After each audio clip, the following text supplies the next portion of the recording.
years later, it would reopen. So that's going to do it, guys. If you found the secret... Wow, bro. Rest in peace. I mean, I'm definitely still gonna take Thursday. Having coffee, how about you? I'm not having a coffee, but I wish I was. Secret and the I'm just like expedition ready. Alright, it doesn't look like they have any clothes. Always do your research to be something crazy like this, man.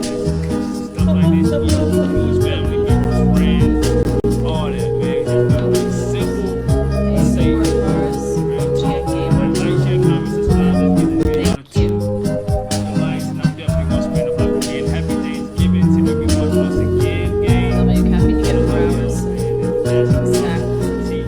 Gang. It's like life hacks.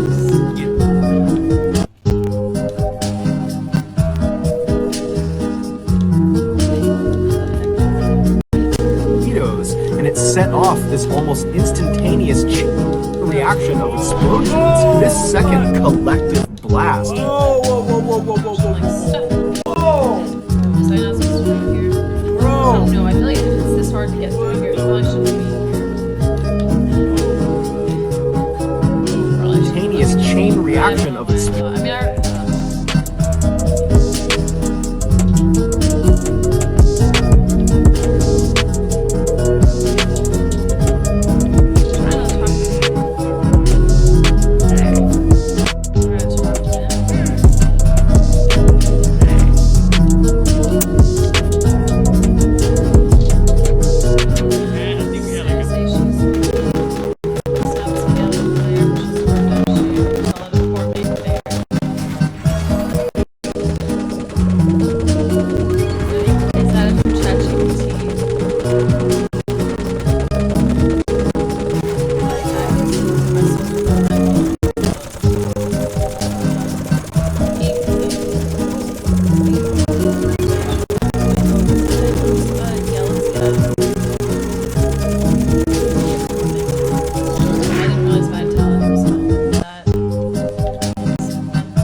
In 2000, a handwritten note was discovered at the bottom of the ocean up to the Arctic Circle, and it revealed this absolutely horrifying true story. But before we get into that story, if you're a fan of the strange, dark, and mysterious delivered in story format, you come to the right place because that's all we do, and we upload once or twice every week.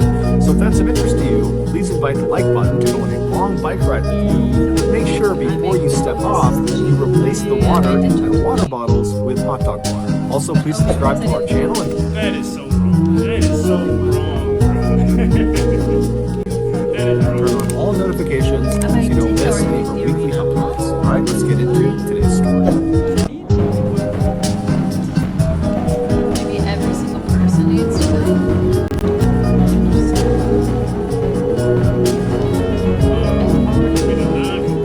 On the morning of August 12, 2000, 33 of Russia's best naval warships stopped inside of a particular section of the Barents Sea. The Barents Sea is this 800-mile stretch of freezing water up in the Arctic Circle just northwest of Russia. And these 33 ships ships were in this stretch of water for this huge military training exercise. Basically, they were going to run through some war game scenarios where, for example, one ship would pretend to be an enemy combatant and the other ships would work on locking onto that ship and firing at them. But of course, they wouldn't use real missiles or torpedoes, they would use duds that didn't actually explode. And so around 9 a.m., the man who was in charge of this entire operation, his name was Admiral Popov, he was actually on board one of these 33 ships. He authorized one of the submarines that was out there to shoot 2 of their dummy torpedoes at a target, an enemy combatant, which was actually just one of the other ships. And so as soon as he did this, he was authorizing the start of this multi-day long exercise. And so all day and all night, they're doing these war game scenarios, and by the following morning, so 24 hours into this exercise, Admiral Popov stepped away from the action to speak with Russian reporters on the phone. And during this interview, he tells them that so far, the training exercise is going exactly as planned, and that it looks like it will ultimately be a huge success. However, there was a problem. At the same time, Admiral Popov is giving his remarks to the reporters about how well this exercise is going, the family members of some of the crews that were out there as part of this exercise, they heard a rumor that the exercise was not going to plan, that in fact, something bad had happened to one of the ships. But none of the family members had any more information beyond that. Even though this rumor was just that, a rumor, the family members of these crews that are participating in this exercise, they naturally became very worried. And so they all that morning began calling the naval base where the 33 ships had originated, asking for more information. And the phone operator on the base that was receiving all of these calls that morning at first was telling these family members that no, nothing's going on, I haven't heard anything, there's no issues. But eventually, this phone operator let slip that in fact they too had heard the rumor that something bad had happened, and they think it actually might be true. But when this family member who heard this pressured the phone operator for more information, the operator clammed up and said, you know, I can't give you any else. And so at that point, the family member hung up the phone and called the media and told them what was going on. Right, what do y'all think happened? Alright, Sarah, thank you. Like learn a good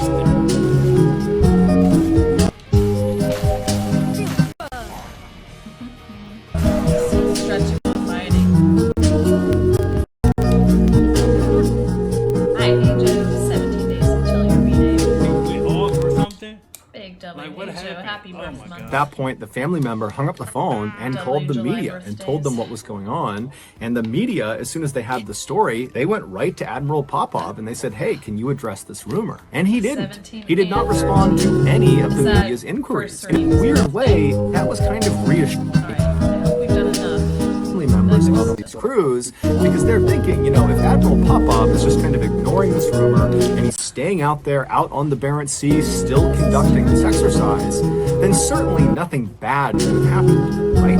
And so for the rest of that day, Sunday, the family members of these crews and the media just kind of did nothing because there wasn't anything else to do besides wait to see if there was any news coming out of this exercise. And the following day, on Monday the 14th, so 48 hours after the start of this training exercise, there would be news.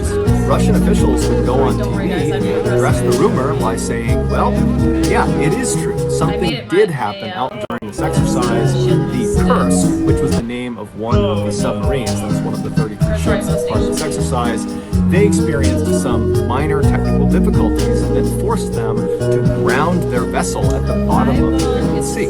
Don't worry, this is normal. We're in touch with them through the radio. Everybody is fine. We are pumping air and power into their submarine.